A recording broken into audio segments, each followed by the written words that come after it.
The following podcast is brought to you exclusively by the Rad Rob Radio Network.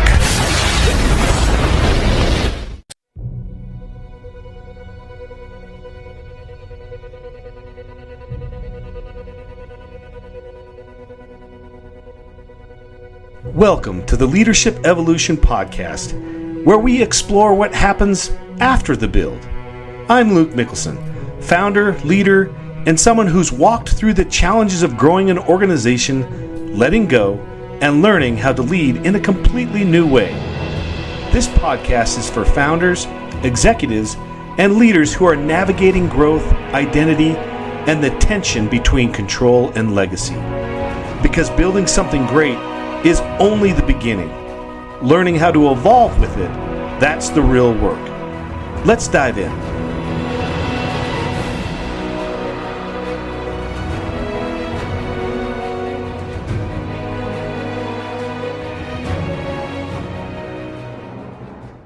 Welcome back, everybody, to the Leadership Evolution Podcast. You know me, I'm Luke, I'm your host, and I am so excited for today's episode. Guys, listen, I try to bring as many different angles and views of leadership and how leadership evolves and founder syndrome and how we deal with these emotional changes. And I tell you what, the conversation goes the way the conversation goes. And I'm really excited. Number one, I'm going to read my honored guest here today. I'm going to read his bio. There's some big words in here. I'm going to try to get through it. But listen, I'm really excited. I think you're going to be impressed with the takes that he has, the experiences and the knowledge that he's going to share today. So my guest today, he's a neuroinclusive leadership coach, speaker, author, and executive director of Uncharted Veterinary Conference. His work focuses on helping leaders build healthier organizations by understanding the hidden relationship between leadership, identity, neurodivergence, see, I told you big words, burnout, and workplace culture. Drawing from both lived and professional experiences, Ron brings a unique perspective to leadership. As someone who is ADHD, autistic, and hard of hearing, he has experienced firsthand the invisible burdens that many high-achieving leaders carry. His career has spanned nearly every level of an organization, from client service representative and veterinary assistant to practice manager, minority partner, executive director, coach, and author, giving him uncommon insight into how leadership impacts people through an organization. Through Synapse Neuro-Inclusive Leadership, Ron helps leaders reduce the weight of overthinking, masking, perfectionism, self-criticism, and burnout, so they can lead with greater authenticity, clarity, and confidence. His message extends beyond neurodiversity, offering practical wisdom for any leader seeking to create workplaces where people don't simply survive, but they thrive. My guest today is none other than the great Ron Sosa. Ron, nice to meet you. Welcome to the show. Thanks so much for having me. I appreciate you, taking on a little bit different take, because I've got a little hot take, I think, on leadership sometimes. Well, if anything, number one, I hope I made it through that bio without screwing too many of those words up. I generally, there's nothing worse than hearing your bio. Oh yeah. And I've had some podcasts I've been on. They're like, well, why don't you just read your own bio? I'm like, really? I don't want to talk about, I talk about myself throughout the whole show. Well, I don't want to brag on. Well, thanks for being on. Thanks for being a part of the show. You do have an amazing different take on what our subject typically is, but I'm excited to jump into it. So first of all, Ron, tell us who you are. Yeah, I am somebody who started at the low ranks. I grew up in a very, poverty is not quite the right word, very, very low middle class, on that borderline, right? Sure. We didn't have much. I never saw myself as going to be in leadership. It just kind of grabbed me, and I grabbed it by the horns and went with it. But, through that, and we'll probably get into some of the details, finding my own neurodivergence and getting diagnoses through my leadership journey at the same time is really kind of what shaped my perspective, and looking back and things I would change, things I do now, and how I look at the future and human evolution and leadership. Right. Let's start. Like, so when did you get diagnosed? Yeah, I was late diagnosed. So I got my ADHD diagnosis in my mid-20s. Oh, wow. And the funny story is I went in, I'll tell you that whole leadership story in a moment, but basically got my ADHD diagnosis in my mid-20s. I had an autism diagnosis in my late 30s, and it just changed all of my perspective on relationships, communication, conflict, leadership, all of it combined. So, yeah. Did it shape it or it change it because it answered some questions? It answered some questions, but it also made me look at people differently and how, like, invisible struggles, communication differences, what I used to look at from a consultant standpoint and say, we fire fast, right? On if somebody is high skill but poor culture fit, we fire fast, right? And so that used to be, we'd hold on to these people who were really high performers in our businesses, and then they were we wouldn't let them go because they were good high skill, but they were poor culture, and like that toxic professional really does spoil the culture of the business. And I've come to look at that vastly different. And I say we probably need to look at, what is the ceiling for production, right? For sustainability. We also have to figure out, like, why is this person actually no longer a culture fit? We hired them for a reason. And I guarantee you, if we look at some of the unmet needs, that we need to look at that and realize that there's something else going on that they're being misunderstood for. Interesting. You use the difficult for me to say for whatever reason, neuroinclusive leadership coaching. Tell me about that. How did you get into that? Tell us, our listeners, a little bit more about that. Yeah, so that kind of goes along with the diagnosis of getting an ADHD diagnosis as well as autism. So I was a newbie leader. And I remember, like, I didn't really have a good role model for what a leader should be. I just knew what I didn't want, right? I knew I wanted to be something different and be the leader I never got to have. And so I will never forget, and my background comes in veterinary medicine. So I was managing a veterinary practice at the time. And I was having some personal issues. I walk into the practice during like a little break, and I walk back in, and I yelled at my team, and I'll never forget it. It's like one of those moments of shame that I look back to quite a bit and go, I wish I hadn't done that. But it was also a very defining moment, because like I knew exactly what I didn't do. I was having the same struggles at home in my personal relationship and going, why am I blowing up over all of the small things? And that's what led to an ADHD diagnosis, in the sense of like having very low threshold for frustration and missed expectations. And I jokingly say I went in for anger management and came out with an ADHD diagnosis. So it was kind of the basis for that journey. And then during 2020 and the pandemic and mental health decline, like I was managing an enterprise of about 105 employees at the time. I was a minority shareholder of the business, and I was doing all the operations. My business partner was a veterinarian, and he was just practicing medicine, and that was it, right? So I had the entire business operations on my shoulders, and not knowing where the next dollar was going to come from, if we were going to have to fold part of our business or not. And when you have a payroll of 6 figures every other week, it's like, I don't know what I'm going to do to keep these people employed. Anyway, so mental health, I think for a lot of people, turned down. And so I'll never forget my psychiatrist saying, are you ready for the truth? And I'm like, if you know me at all, I'm a throw the kitchen sink kind of person, right? Throw the kitchen sink at the problem kind of person. And someone was like, what are you talking about? So he's like, I think you should get assessed for autism. And so that started this whole thing. And then it's really hard for an adult to get an assessment. And so I had to go through this whole rigmarole and finding someone to do it and whatnot. And then to find out 2 years later, when I finally came out to my father, he was like, you got that diagnosis when you were 3. And I was like, it would have been nice to know that. So, yeah, really, the whole thing is like, now having this diagnosis, right, understanding neurodivergence and going down the self-discovery rabbit hole and really learning about neurodivergence and how it presents in the workplace and how I can support the individuals in the workplace. And what happened was I was doing all of this advocacy for years, and I wound up taking a advocacy for what?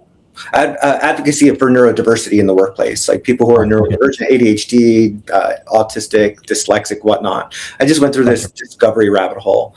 And so I was doing all this advocacy work on that end. And then I wound up just taking a certification in coaching because I'm like, what's the next professional development for me? And it allowed me to marry those two worlds together, create my own business again, and then really create an impact on teams and leaders and individuals in a workplace that I haven't been able to really like get past before. So that's really the long way to go. And the neuroinclusion is really about helping myself 10 years ago, right? And I think a lot of entrepreneurs do that. We try to help ourselves from our past. Sure. I can only imagine that when you look at leadership, the leadership for you before the diagnosis, right? Is that different than how you look at leadership now? Vastly different. I think like night and day difference. I think, we tend to look at like mentors, big people in our field who we look up to. And for me, and I think for a lot of neurodivergent individuals who maybe are masking pretty high, it's like, we need to be that person. What do I need to do? How do I fit myself into that mold? And so I really looked at it as somebody who needed to be cool, calm, collected 24/7, always had the answers. Like it was very much not who I am, which I'm a person who leads with vulnerability. Like I'm going to tell you about my failures before I tell you about my successes, right? Mm-hmm. I very much lead from the heart and with vulnerability. And I was not somebody who I was prior to the diagnosis, because I was somebody who thought I needed to be a certain way. And that way was so frustrating and maddening. And I just thought I wasn't cut out for it, or I wasn't right for the role, or what am I doing? Because this isn't working for me. And it was just because I was not working with who I actually, who I am and what I value. Ron, it's so common I've just started this podcast not too long ago, but I've talked to so many amazing people, and there's a lot of common threads. One common thing, and I asked this question just to the last guest I had. It does seem like us founders, and I'm a founder. I've started many businesses, and I run my nonprofit. Why is it? Is it a culture thing? Is it that we as founders, as CEOs, as business leaders, we have to know everything? We got to be the smartest one in the room. We got to be the most creative. Otherwise, it looks like weakness. Where did that come from, by the way? Well, I think there's a statistic out there, number one, that 80% of entrepreneurs are ADHD at least, right? So there's a neurodivergent factor here.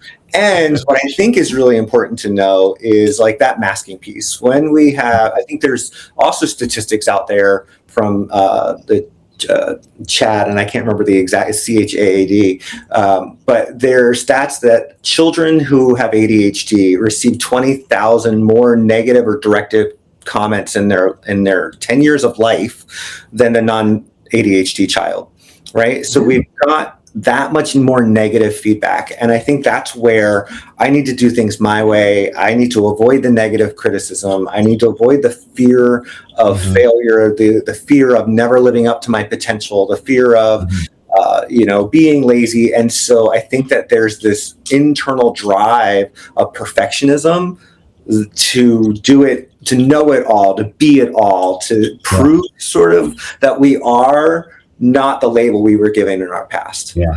You used a word earlier, vulnerability. I have valued that just in the last, I kid you not, probably the last 3 years, right? As my leadership has evolved, right? And I went from founder to, different stages of this founder syndrome I talk about a lot, to now, instead of the executive director, leader, decision maker, manager, now I'm more like the mouthpiece, the ambassador of my own mission. Right. And I don't know, maybe it's that transition, or I'm getting older, or what have you. I'm a little bit more mature, but I not only advocate for being vulnerable, but I think that's where you really, you hit the nail on the head. I've never heard anybody explain it as good as you did, because you're absolutely right. Vulnerability, it equates to being okay. Number one, being comfortable with yourself, right? Being honest and comfortable with yourself, and being allowed to, hey, yeah, I don't know what's going on. I don't know the answers. I don't have the right solutions right now. And growing up, and that's a good take, because growing up, I've always felt like, man, what is it? Zig Ziglar, I think, it said, if it's meant to be, it's up to me. Yeah. Man, and I lived by that. I mean, that was hammered in my head when I was young. And I probably took that in the wrong way, because if it was meant to be, gosh, and if it was up to me, I took everything needed to be up to me, right? And that, I love that, because, vulnerability is hard. It is. It takes getting to really know yourself, right? Like, I don't think you can be vulnerable unless you know a little bit of who you are. And when you grow up and told to be this and not who you are, right? Like, you have to tap into that yourself. It's not something that I have ever seen in my lifetime, like somebody try to teach you how to be yourself, right? We say it all the time, just be yourself, be more authentic. But how do you do that when you've grown up in a society that tells you need to be a poster child of somebody else, right? Yeah. Did you just do it, Ron? Yeah, just do it. Yeah. Just before you talk a lot about invisible internal load. Yeah. Right? I mean, isn't that what this is? Yes, that's 100%. So I had created an acronym for what internal load means to me, and it's cost, right? Because it costs us quite a bit. And that is chronic self-monitoring, right? Like, to give you what that looks like from my perspective, when we went to Zoom during 2020, I remember staring at my little square going, am I smiling when I need to smile? Am I emoting the right way? Do people know what I'm thinking? And like, there's this over monitoring that we do to make sure that we are fitting in. We're not getting that criticism. We're not looking like we're distracted or whatever that negative comment may have been. So there's a lot of chronic monitoring of how you appear in the crowd of the workplace or wherever the room that you're in. There is over adaptation, right? Are we adapting or kind of suppressing the needs of ourselves? So for somebody like me who needed to stim to calm and regulate my nervous system, like right now I've got a fidget toy, right? But what in my early days in school and early in my career, like, I used to suppress that, or like, you should see the scars inside my cheeks, because I didn't want anybody to see me doing it, because it was distracting to other people, or it was, can you stop making that noise? Can you stop picking your nails? Can you stop, whatever? You hear that enough, and then you internalize it, or you stop doing it, and then you don't even calm your own nervous system, right? So that's over adapting. And then there is self-criticism, like the amount of criticism that you got as a child, right? If you take that 20,000 times more than the non-ADHD child, like, that soaks up into our brains, right? Confirmation bias is what our brain shortcuts to. It's see, you didn't live up to your potential. See, like, that negative inner critic, so to speak, takes on the teacher who told me I wasn't never going to live up to my potential. It took on my parents telling me I was lazy, right? And so now my brain spots it all over the place and says, you're not doing it. You're not living up to your potential, which then leads to perfectionism, right? And in the tension, like, for me, I can tell you, when I was in the workplace, when I was not as authentic as who I am today, like, I was not in touch with my body. And I know that sounds really woo-woo, but how many of us have gone through the whole day and realize you haven't even eaten anything all day, and how hungry you actually are until you're on your commute home? Or then you get on the commute home and you're like, I haven't peed all day and now I have to go really bad, right? Like, you're not in touch with our bodies anymore. And so we hold so much tension that we are not aware of. And so that's the acronym cost. Oh, that's beautiful. And it develops who we are. I mean, especially growing up and experiencing that, hearing those negative, those negative comments, and maybe, I look back at my parents. I have a very loving mother, and but I'll be real, I hate to use the word, but she called me her little shit sometimes, because I was, but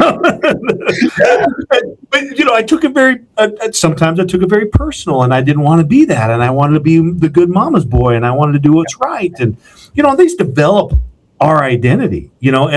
On this podcast, when we talk about founder syndrome, we talk about what founders and CEOs go through, especially when they first start an organization, right? They're building it up, right? We build it and grow it.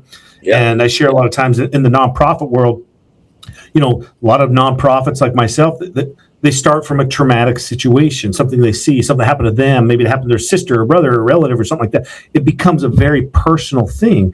And as you grow your organization, your identity becomes it, mixed in with all the stuff that happened before. Let me ask you this, Ron, how has identity influenced the way people lead, perhaps? And what happens when leaders lose sight of that? They lose sight of who they are outside of their own role.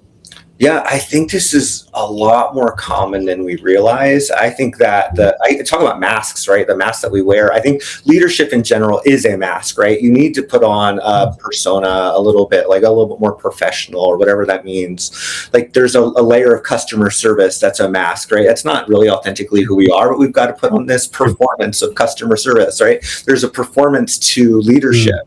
Like there's all of these performances. The problem is when we don't know how to take it off. Right. So for somebody who has had that chronic self-monitoring, all of the negative feedback, and thinks that they are genuinely a broken human being, that they are genuinely lazy, that they are then you start to project and act upon what it is you think you're supposed to be, right? And the identity that we're telling ourselves. So I think that when or to almost swing the pendulum the other way. Like if I am constantly telling myself I'm lazy in my head, then I have something to prove, and I'm going to overdo it and take on way more of my capacity than I probably ever should, right? Which I see in a lot of founders, including myself, is we take on more and we take, yes, I'll do the thing. I'll take the next opportunity because I am not going to be the lazy person that everyone thinks I am, right? Yeah. So we take on this identity. It has nothing to do with who we are and what we value. And that's exactly what I do in the coaching work that I do now, is having recognized it in myself, having recognized it in colleagues, is help us find our true identity. Who is the leader that we actually want to be? And that's a really hard question. And it takes months of self-discovery to figure out who we are, what do we value? I mean, from a value system, you would think it'd be really easy to look through a few words of values and be able to say, yep, these are my values. But what I do is I really challenge them in the sense of are they based out of fear, right?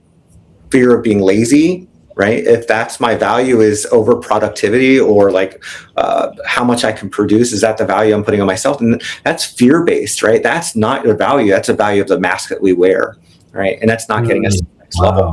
Or is it out of seeking validation, right? If we're seeking validation, then that again is not a value of who we are. It's a value of the masks that we wear. Yeah. Yeah. When, in a coaching class I teach about helping founders work through founder syndrome, this fits perfectly in exactly what, as we grow our businesses and scale and it gets bigger and it's more successful, which is everything we want, right? Yes. We're kicking off hats because we got to hire this person, and our board gets bigger and tighter and becomes more governance based and founded, and it's all these signs of success. But here we are as a founder whose identity has been fused together with this organization, with this mission. It's you and you're it, and it has been from the beginning. And now as it grows and it's evolving and you're evolving differently, and all of a sudden different roles, and you're not invited to this meeting, and you're not included on this decision, and all these things, right? You start feeling something. I did, anyways. And I think this is the first thing I felt, because, and man, you're spot on. I'm looking in a mirror right now, because need, I always equated to value. Yeah. And as you grow your organization, especially as a founder, you want it to grow and you don't want to be the bottleneck. I know that. I've read it on paper. I've listened to talks. I know how important that is. So when it hits, I get it, mentally. But the emotional I don't know, reaction, the emotional state it puts me in that, well, don't you need me? Like I can help, but I'm still here, guys. What makes us the bottleneck is that validation seeking, right? Like being the bottleneck, putting out the fires gives you so much validation that you can do it, right? I've done this before. Like I can be the superhero, and it feels really good. Yeah. And then all of a sudden, when you're not the one to do it anymore, it's like, oh, I'm not needed. Right? Like if I place too much value there, it's a grief cycle, because it's like you're grieving who you thought it is, because now you think you have no value in that place, and it's not true. And I think people value that mask. Well, exactly. And I think people confuse, and maybe it's not all the time, but I think people confuse that with, he's losing control. He wants control, right? The founder wants control. I'm telling you right now, it's not that. It's not about control. Listen, I want to be free. I mean, I've worked the 80-hour weeks and done that, and it's not fun. And it's validating. Yes. It's validating knowing you're needed. It's not fun, right, per se, but it's not about control. And I think that's hard. You talk a lot about burnout too, and I think this kind of fits into that. Many people think burnout's simply because you're working too many hours. From your experience, what actually happens beneath the surface of that? So I think that there's a couple things, right? I always think about cognitive load, which is like the amount of processing power our brains are. Like if your brain is a car's engine, right? Like how much are we revving that engine just to drive leisurely at 25 miles an hour? If you're revving that up into like 6th gear, like you're going to blow it out, right? Sure. I don't know. I don't know cars that well. I don't even know if that makes sense. Makes sense to me, bro. Right. So if I think about the cognitive processing that it takes to do a certain job, right? Like I don't know. I can equate this back into my profession. When I was in the vet clinic, right? To fill a prescription means opening a cabinet door, finding the drugs, right? Counting it out, and giving it to the client. But now when you've got somebody like me who's maybe has differences in processing and has something called like object permanence, which is, I'll give you a little history. So when a baby turns about 18 months of age and you play peekaboo with a baby, right? They think you like vanish from the earth when you put your hands in front of your face, right? Sure. At about 18 months of age, that they no longer think you vanish from the face of the earth. They still think it's funny, but they know you're behind your hands, right? Right. That doesn't always develop in people with cognitive differences. And so if the cabinet is closed, it's out of sight, out of mind. I may not exactly remember where that drug is in that cabinet. So now I've got to go looking for it. It could be the same drug I have gotten for 10 years in the same place. I'm just not going to remember where it is, right? It's just a cognitive difference. And so the amount of processing, the amount of engine revving that I have to do to find it, open up the cabinet, figure out where this is, then figure out where the other drawer is for the medicine bottle, and then count it all up. Like I am doing more steps in my brain than you probably are. Right? And so now you have that. You've got communication differences. I equate this to like different operating systems. Like we know that you can't just plug in, I'm going to age myself here, a disk, right from a PC to a Mac or a Mac to a PC, right? Like you just can't download the same program onto the computer and then expect it to work. You got to get the program specific operating system, right? Sure. If I'm running on a Mac and the rest of the world is running on PC, I have to do constant communication translation. So I've got to translate what I'm thinking in to PC, then deliver it, then take the communication back to me from PC back to Mac, translate it, and then go back and forth. And if I'm doing that all day long in every communication that I come across, plus the cognitive differences or the amount of cognitive load, so to speak, that I have to do just to do the same process that you do, I am burning my engine out. Right? I'm using way more processing power of my brain. And so remember when I said our heads are cut off from our bodies, is like we don't recognize the signs of stress because we're up here. This is the safe space we have intellectualized because that's what kept us safe. In order to be smart, for me, it's almost like a trauma response to be safe. if I am smart, then everyone else can forgive some of the other things. So it's like a lot of us have cut off that. So what I say is our body is like a smoke detector. It'll tell us the first signs of stress, right? The tension in our shoulders, whatever. When we're cut off from that, we don't recognize it, but our brains tell us when we're burned out and that 5-alarm fire is screaming, we're done. But by that time, you can't really just like take a day off and be okay. Yeah.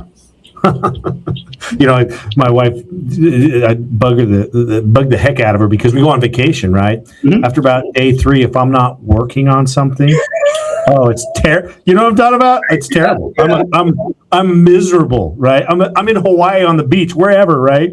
And day 3 on the beach, and I'm like, I'm antsy, right? I got to go do something. And I've always, I knew it had something to do with validation. It had something to do with me. I got to be pleasing someone at some point, at some time, or else I don't feel like I'm, I don't want to use the word successful, productive. Productive, yeah. I don't think I'm. It's interesting. We talked about neuroinclusive leadership, right? And I asked you what it is. You gave me a great definition, but I think most people listening to this have either never heard of that or understand it, or certainly may have not known that they either have dealt with someone with it, maybe currently are dealing with someone that they don't know it. So why should every organization, number one, why should they care about it? Yeah. And not just if they have employees, right? Why is it important that every organization know and care about it? Yeah. So the stats out there are 20%. So 1 in 5 of your employees are likely neurodivergent. 1 in 5 of your clientele are likely neurodivergent, right? Whatever that may be. Like neurodivergence is just an umbrella term. That's sure. But 1 in 5, that's 20% of your workforce. And in veterinary medicine, there's studies up there that's up to 50% of veterinary professionals are neurodivergent, right? So if you're in different professions, that number could be higher or lower. But if you just take 20% and you are not tending to the 20% of your business, how much does it cost you to turn over 20% of your team every year? Right? And that's what we're doing. Like, we're burning people out. We're having them over adapt. We're probably giving them performance improvement plans when we don't understand their communication style. We don't understand their processing style, because what I see is oftentimes getting labeled as lazy, toxic, demotivated, unmotivated. Like, we've got all these terms that we don't have neuroinclusion in mind. And therefore, we don't understand that when it presents itself, what it could look like and what it could be going on enough to get curious. We know what unmotivated looks like. We know what performance looks like. So we have those discussions, and we manage people out of our business, which is costly, right? That's the number one probably cost. I don't know. Most fields, I think the stats are like 1.5 to 2 times their annual salary is what it costs you to turn someone over. In opportunity cost and overhead and whatnot. Let alone time. If you've got 20% of your team who are burning out, like, that's a huge cost to you. So if you don't care about the human being aspect, the human centeredness, as I would call it, then you probably care about your bottom line and what could that look like if you didn't have the turnover that you have. And I can imagine if that's your focus, right? Bottom line, stay in the black. Because I was going to ask a question. How do you recognize it? I mean, I've got 20% of my workforce that I want to make sure I'm addressing, make sure how do I recognize it? And I can imagine if I just cared about the bottom line, I ain't going to recognize it at all, right? So what do you tell business leaders, team leaders, managers? How do they recognize it? The problem, psychological safety is number one, right? We got to be able to create a psychologically safe environment for people to admit they struggle, number one. Right? If we don't, we're never going to know. If we don't have that, and it's something we need to look at past data, right? I'm a huge data nerd. Like, give me a spreadsheet and I'll geek out with you. But let's look at past data. Who has gotten fired? For what reasons have they gotten fired for in the last 3 to 5 years? Who gets promoted? Why did they get promoted? Do we have data to understand, what were the performance metrics or markers that allowed them to get promoted? And what does the life cycle of my employees look like? And how do they get there and why do they get there? And what I do is we start to see patterns of neurodivergence within that. Hey, do you understand that these performance metrics and look at the workflow and realize that we've got invisible friction and how people process the world and how this could be. Right? Like if we take back the vet clinic for a moment and that example I gave you with just filling a prescription as simple and benign as that task is, what if we just took the cabinet doors off and allowed people to just see what's there, or put glass doors on, right? It's a simple, inexpensive fix that actually helps people. Like, so a classic universal design principle is like the curb cut, right? And the sidewalks. It was meant for people with wheelchairs, right? So that they could get mobility around. But what did it also do? It helps parents who take their kid out or their baby out in a stroller. It helps those who are on bikes, right? On the bike paths. It helps so more people than it was made for. So what I see is when we start with neuroinclusion first, we actually create efficiency within our businesses that we didn't even know we could have. Right? I call it toilet paper principle. After a friend of mine were talking about this, it's like everything you need physically, emotionally, and cognitively should be available to you within arm's reach. Because when the toilet paper is not within arm's reach, it's a very vulnerable moment. And if you can think about that, what I need cognitively should be there. Otherwise, like I've got more work to do than the rest of the people. Yeah, that's beautiful. Yeah, you don't want to be in that position. Trust me. We've all like gone through the stalls, go up. This one doesn't have toilet paper, right? But like I have been there where you pick the wrong one, and it's like, oh shoot, there's only 5 squares left, and hey, buddy. Right? But that's exactly, if you can take that moment, that's what it feels like to be someone who has to work that much harder with a brain that's not meant for in the workplace. Yeah, and I can imagine. I mean, the end game there not only is, hey, you don't want to spend the extra dollars to replace someone. I mean, we've talked about that. Yeah. We don't want to, have to retrain and things like that. But we also talked about the culture, right? I mean, that's part of it, right? I think we lose people. I can understand or believe or see now that there might be some people that are struggling, right? And me as a not knowing, not educated about this, looking at, this quote, lazy or, whatever employee, I got to cut him loose, right? He's not doing the job, or there's something wrong. He's creating a culture that's not what we want. Yeah. When it could be just the fact that he's struggling. So and we know every podcast, that was one thing that keeps coming up is successful businesses have great culture. So you've worked extensively on workplace culture.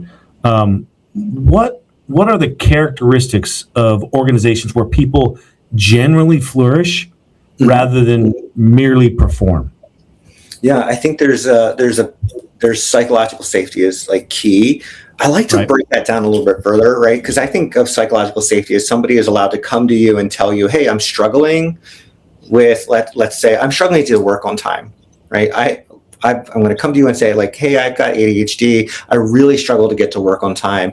And I've been late more than numerous times, 10 minutes late every day, right? The rest of your team is frustrated. Culture is going down because like, why aren't we holding this person accountable, right? And then for me, then there's psychological autonomy, which says when I show up 10 minutes late because I'm struggling, am I also met with the same compassion and understanding that when I told you I was struggling, right? Because it's sometimes it's safe enough to say that you have a struggle. It's not safe enough to come to work with the struggle, right? And then I truly believe, despite what this country has done, I truly believe, and I don't want to take political sides here, but I truly believe that DE&I has a place and it has a return on investment that we're not taking into consideration. Sure. Something like neuroinclusion is a DE&I initiative and it has real return on investment. Sure. But what do you tell a leader? I mean, there's got to be a point where, okay, you come to work late 5 times in a row. As your boss, I have to do something about that. 100%. Yeah. How would you tell someone to navigate that? Let's say Joe's coming in. This is day number 3 of this week. He's been late. We got other employees that are noticing it now. I'm the leader. I'm the manager. I not only should, I have to deal with this, right? So how do you advise? This is like the number one conversation I have in the consulting space is like, number one, what does being on time mean? Because if I come in at 8 versus 8:10, does anything actually different happen? Like, we're human beings, we all test boundaries, right? Sure. Does anything happen if I'm 10 minutes late? Right? Are we creating rules that are arbitrary that don't actually mean anything? And some of us like to test those rules. So if coming in 10 minutes late has real impact, then 100%, that to me, correct rule, right? We should have the rule that you can't be 10 minutes late.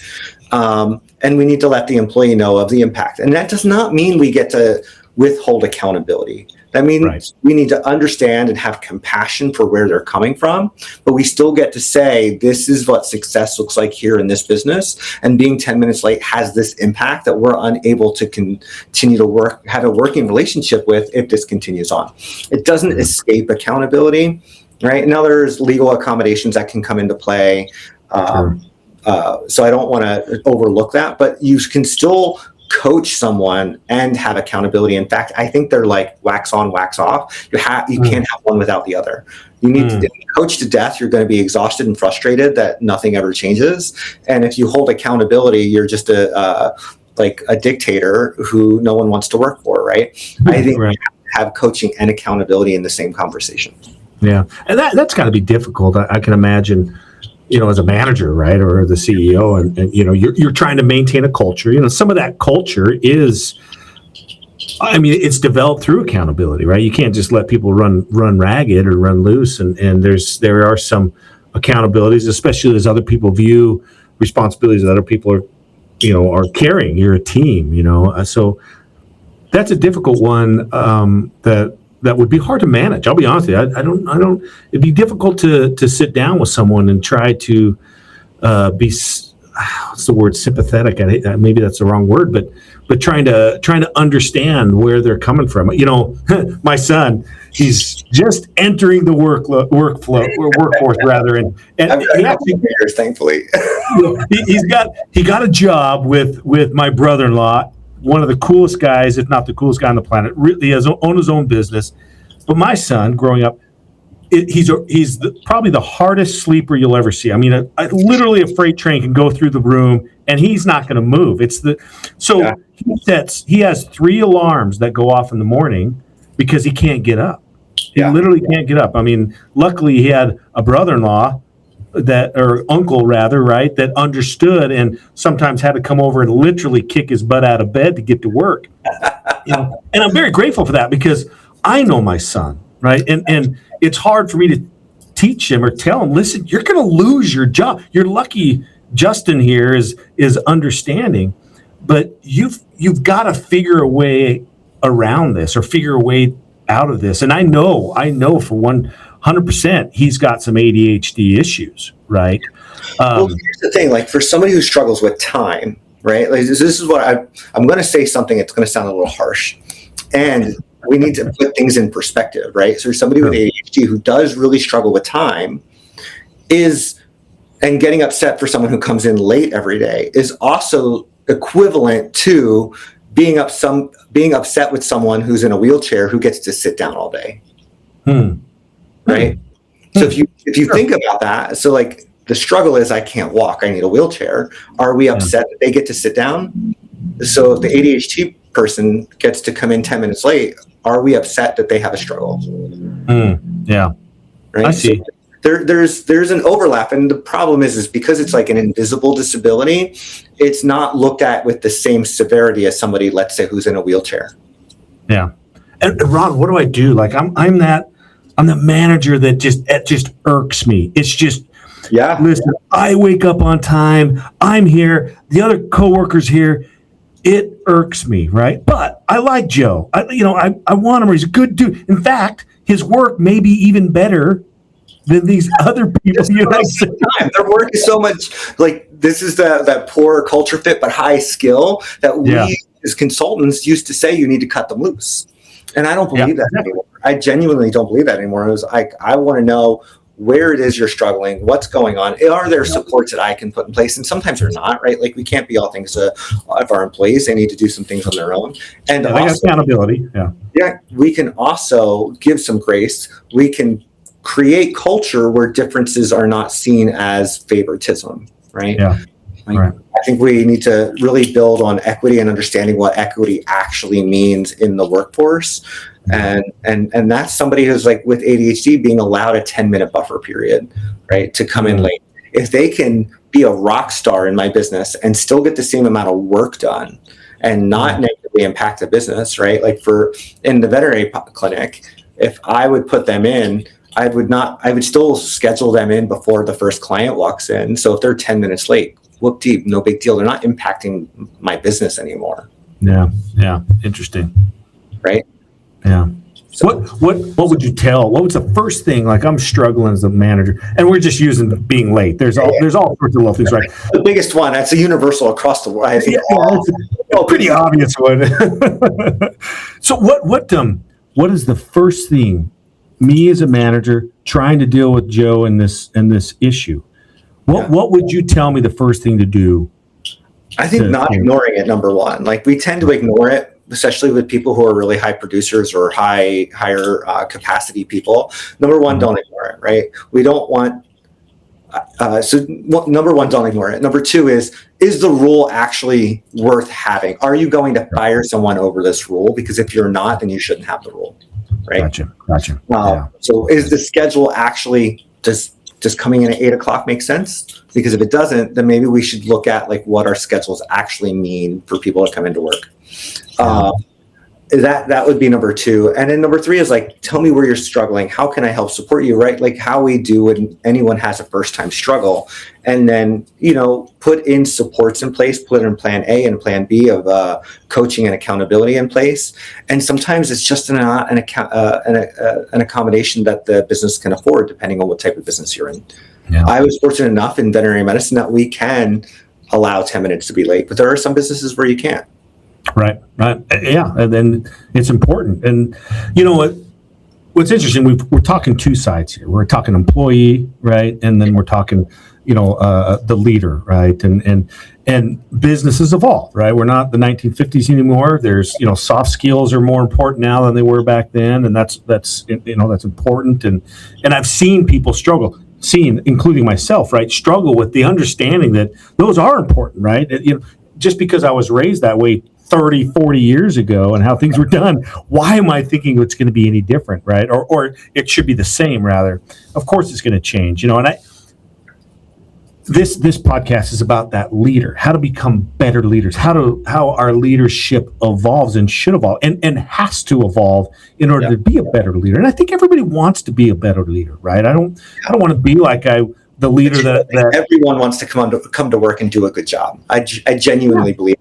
I don't believe in the toxic employee. I think everyone comes to work wanting to do a good job. Yeah, and that's a good point. Great point. So as a leader, I think it's important that we try to be self-aware, right? I think vulnerability, the hardest thing, I tell people, listen, the hardest thing on the planet to do is just to be honest with yourself. Yeah. Right. If you are truly honest with yourself, you can't be hurt by anything because you already know that about yourself. Right. Yep. So, self-awareness, I think, is a big part of leadership. Yeah. Let me ask you a question. So what part have had of that has had the greatest impact on your own ability to lead, with confidence and with authenticity? Yeah. Oh, that's a great question. I'm not trying to copy off it, but I think the vulnerability piece is huge. And it's something that I was never taught. No one ever taught me to like vulnerability and leadership was just, it didn't seem like they went together. But I think it's true, like to understand who you are. Like I can be really personally frustrated with people who are late. Like I am the exact opposite. I show up 10 minutes early. Like I was on your podcast sitting at the button, waiting to hit the button at the right time. That's who I am, right? But I grew up and I was like hammered into me that being on time was late, right? So, but I can also understand that I can be frustrated with somebody who comes in late and go, okay, that's my thing. And how do I want to lead this business? How do I want to lead my team? Does that mean I'm frustrated with somebody who's being late? I can still have a frustration. Do I need to show the people the frustration? Because that's me thing, not necessarily a them thing. Yeah. And we talk about culture again, and it's funny because in founder syndrome, right? That and this is all wraps around each other in a lot of ways. Founders, they build an organization, it starts growing past them, they feel very left out. They don't know how to handle some of these feelings, which, my gosh, you've touched on things I haven't even thought about, obviously, and many other people, they don't, because it is having to look inward. It's having to go, you know what, instead of saying, Joe, show up, I'm your boss, show up on time, do this like you're supposed to, really taken back. And I think business overall has evolved this way in a very positive way to say, okay, let's find out what's going on, right? Let's find out, is there a reason? Is there a purpose? I have a mentor who told me you can be righteous or you can be effective. You choose. That's beautiful. That's right on. Yeah, and oh man, that's beautiful, because you want to be effective. That's success, right? And do you sacrifice what you think is your principles? I mean, everybody needs principles, don't get me wrong, but what you think your business principles are, those principles, by the way, were probably the 1950s principles that haven't evolved to where we're at right now, and I'm pointing the finger at myself here, guys. I've been there. We want to be better. And understanding and evolving. And when it comes to founders dealing with, growing something past themselves, we're talking about legacy. We use that word all the time on the show because that's what it is. It's legacy. And legacy, in my opinion, does not mean anything if you don't build a good culture for your organization. Number one, your organization is not going to be around, right? So if building legacy, and I've got a question here in a minute, by the way. If building legacy is that important, and trying to understand an employee, his methods, his madness methods, or the way he does business, the way he maybe struggles in different parts of his journey with your organization. If understanding that helps build culture, and culture helps build your legacy, why wouldn't you want to do that? Yeah. Well, I think when people initially think legacy, they're like, I want them to think of me. And really what I want legacy to be is I want the impact on other people to carry on without me. Right? So it's nothing to do with my name or who I am. I want to carry on the impact of what it is I'm trying to achieve. You know what I think? As I'm older, right? I've got older. I'm in my career a lot longer. I mean, I'm almost 50. I've been you and I are not that important age. Oh yeah, a little gray right there, brother. You look good. You look good, man. No, I think early on, like 15, 20 years ago, maybe not even that long ago, I thought legacy was about me. It's my legacy, right? Yeah. But I will say this, as I've matured, right? I think as I've gone down this path of understanding a little bit more about me, not being afraid to address the issues I have in my own self, right? Which is vulnerability, which has allowed me to be vulnerable. I now understand that exact thing. I don't care about me because my legacy, people remember my name. Okay, that's fine. They're going to remember what I did and what I provided and what I built more than it's going to remember the person, right? And so when you have that clarity, and that took me a while to get, Ron, which is embarrassing to say, but it's just the truth. I think that comes with the maturity that we have, right? Emotional maturity and to be able to be okay with yourself, right? And to be able to, and which is the most freeing thing on the planet, by the way. Yes. To be able to say, listen, I care about my organization. I care about, and if culture builds that organization and builds my legacy, then I want to do what it takes to hold that culture clean, hold that culture pure, because I want my legacy to be something that people remember and look back with fondness. And I really wonder, a lot of founders that experience founder syndrome, experience relevance wounds and worries and things of that nature, people look at it as someone acting very defensive and very controlling and things of that nature. And that reaction does come very negatively sometimes. And that's why I wanted founders to understand, listen, your reaction, your feelings that you're getting, these negative, defensiveness and you want to react, I get it. Like, I understand that totally get it. But if you can take a breath, right? My first, I have 5 disciplines of founder syndrome that I try to teach people. The first one is, look, pause before you protect, brother. Because, oftentimes it's never as big and ugly as you think. And so legacy is built around culture. And I love that what you said. It's not about you. It's about, your legacy is about what you've built, right? And what can last beyond you. And Ron, you've been amazing. This was, I don't know what I thought. I'll be honest with you. I don't know what I thought I was going. But this has been absolutely amazing. Like, you brought exact topics that I want to talk about, coming up in different ways, but being able as a founder to reach beyond myself, well, actually reach within myself and be able to understand some of the challenges that I have in dealing with people and not knowing what they're going through, and having the patience and the care to really try to understand. Neuro-inclusive leadership is it's certainly not talked about near enough, right? And I wish the best for you. You've got an amazing topic that it needs to be heard, brother. I hope you're out there preaching away in keynotes. That's books. The idea. Well, I hope published in March of this year. So good for you, man. That is awesome. Thank you. you. Listen, I want to know more. I got audience members that want to know, how do we get a hold of you? How do we learn more about Ron and your process? Yeah. So from a social media standpoint, my platform of preference is going to be LinkedIn. You can find me there. I can make sure to send you the link. My website is Synapt. That's SYN-APT, because the other one was taken. But SYN-APT.me is my website. And all the information as far as my books, my coaching, all of the things can be found on my website. Awesome. Guys, listen, hit up Ron. There's some things in here that I know will benefit you as leaders, benefit your organization, and quite frankly, help the employees out there that they don't know maybe what they're struggling with. And Ron, thanks for being on the show. What an amazing story. This was great. I think I'd be here forever. You're awesome, dude. Appreciate your time.